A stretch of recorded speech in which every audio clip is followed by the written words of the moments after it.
Okay, now we're going to look at a cubic function. First, let's start with what a cubic function is. So, a cubic function comes from a cubic expression, right? With the highest degree being 3, or a polynomial of the third degree. So, this is how you see. Oh my God! This is how you see a cubic function. From f of x is equal to ax cubed plus bx squared plus ax plus d, right? Before we even deal with anything that concerns a cubic function, let's talk about just the general outlook of a cubic function. When a is positive, tells you that your graph is an increasing graph. It starts like this, right? So it's something like this. You can go draw your axis, stuff like that. But when a is negative, it's going to be the opposite of that, right? So it's a decreasing graph. It's going to be something like this. Say these are your axes and so forth, right? So this is how your graph is supposed to look. So yeah, you can look at something like this, right? And there's one thing that you should be already pointing out. This graph has 2 turning points, right? We definitely need to talk about these turning points. Before we even talk about these turning points, I want to bring out something about a turning point. So every time when you look for a turning point for this, you need to check one thing, the gradient. Let's try draw. Say we're drawing just tangents that are passing through the turning point, right? There's one thing that you need to see here. My lines are definitely not perfect, but sure, say this is the tangent that passes through there, and this is the tangent that passes through there. One thing that you'll notice that this tangent is parallel to the x-axis, right? That tells you one thing. It tells you that the y value is never changing. And once you know that the y value is never changing, it tells you that the gradient at this point is 0, right? So that is a major breakthrough for us if you want to find out the turning points for this particular function. So let's just have this in action.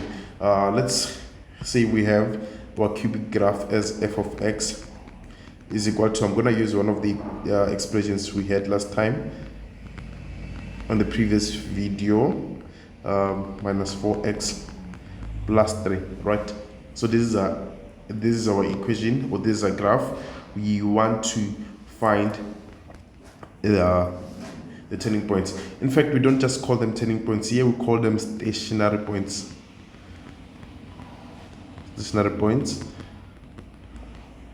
So we want to find our stationary points here, which are the turning points, right? We said our gradient is 0 at the turning points, because if you were to draw tangents here, you'll find that the tangents are parallel to the x-axis, right? So our gradient is 0 at, you know one thing, once we start talking about gradients from graphs, we are talking about your first derivative, right? You take your first derivative and equate to that particular gradient, then you'll find your x values. So that's what we're going to try to do here. So we're going to take the first derivative, which is going to be 6x squared minus 2x minus 4. And we're saying that the gradient is actually 0. So we can try solve for x when it's 0. So you'll have x squared minus 2x minus 4 is equal to 0, right? You divide by 2 throughout, you'll have 3x squared minus x minus 2 is equal to 0. From here, you want to try factorize this out, right? To factorize this out, it's actually very simple. If you don't know how to, please use your quadratic formula. That will guide you in terms of factorizing this. But the factors are 3x plus 2 and x minus 1 equals 0. So this is x is equal to minus 2 over 3, or x is equal to 1, right? You've only found the x values of the turning points. What you need from here is to find the actual y values, right? So you're going to find f of minus 2 over 3, which is going to be, you substituting 2 over 3 in the original graph. This is our original graph, so it's 2 minus 2 over 3 cubed Okay, minus negative 2 over 3 squared. Is it minus or plus? Or minus 4 minus 2 over 3 plus 3. Try and sort this out. With my workings, I found 125 over 27, right? So that means this is minus 2 over 3 and 125 over 27. This is our first turning point, so that's a turning point or a stationary point. Next up, we take f of 1. F of 1 from the last activity, so that f of 1 was just 0. Try it out, you'll see. So it means this one is just 1 and 0. So that is our turning point number 2. All right, perfect. We've managed to find our 2 turning points. In fact, let's just find everything else for this graph and sketch it out and see how it looks, right? Let's just find intercepts now. Intercepts, x-intercept, y is 0, right? So it means you're solving this when y is 0. So you've got f of x being equal to 0. You've got the whole 2x cubed minus x minus 4, x squared minus 4x plus 3 being equal to 0. Now you need to factorize this out.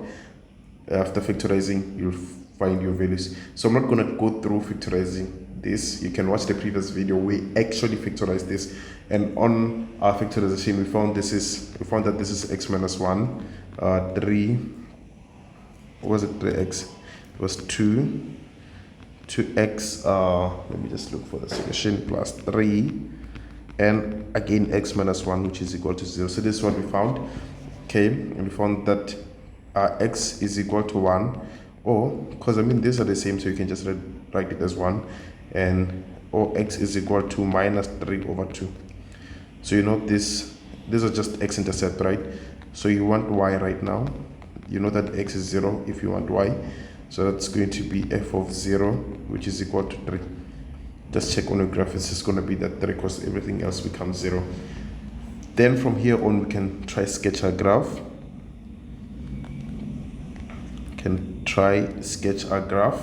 Okay, starting with intercepts, you've got minus 3 over 2 and a 1. Then going to turning point, this is also your turning point because it's 1 and 0. The next turning point is minus 2 over 3 and 1 and 125 over 27. Let's say somewhere here. It's somewhere here. Okay, so we're saying it's minus 2 over 3 and 125 over 27, right?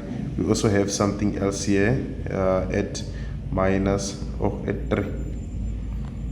which is our y-intercept. There it is. So we can now sketch our graph. But before we sketch it, let's check what type of the general outlook of this graph. The 2 is positive, right? So it has to be like this, right?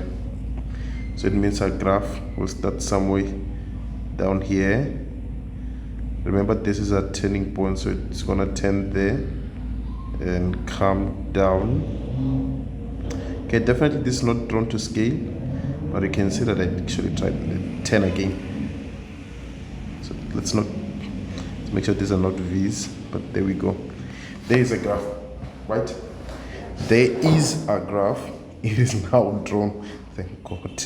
But yeah, so this is a graph. What was guiding us here was this actually, right?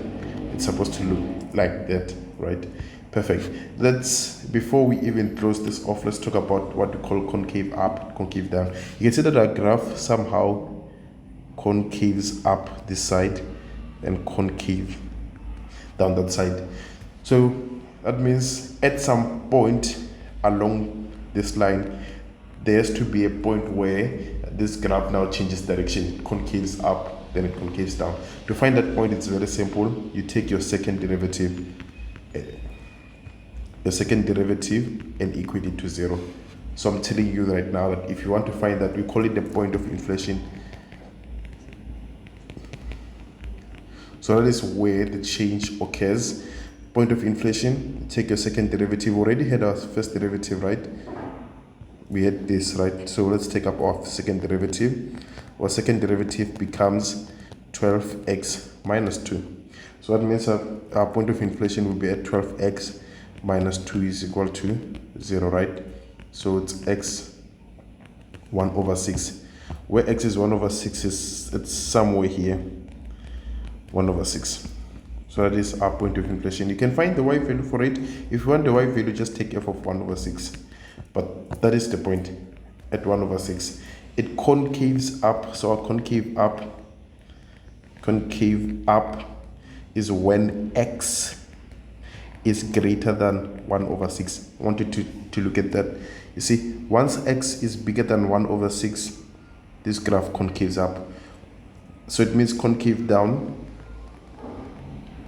Cave down, that is when our graph is less than 1 over 6, less than the point of inflation. So it means from here going to the other side, our graph is concave down. Hope you guys got to understand all of these concepts around this.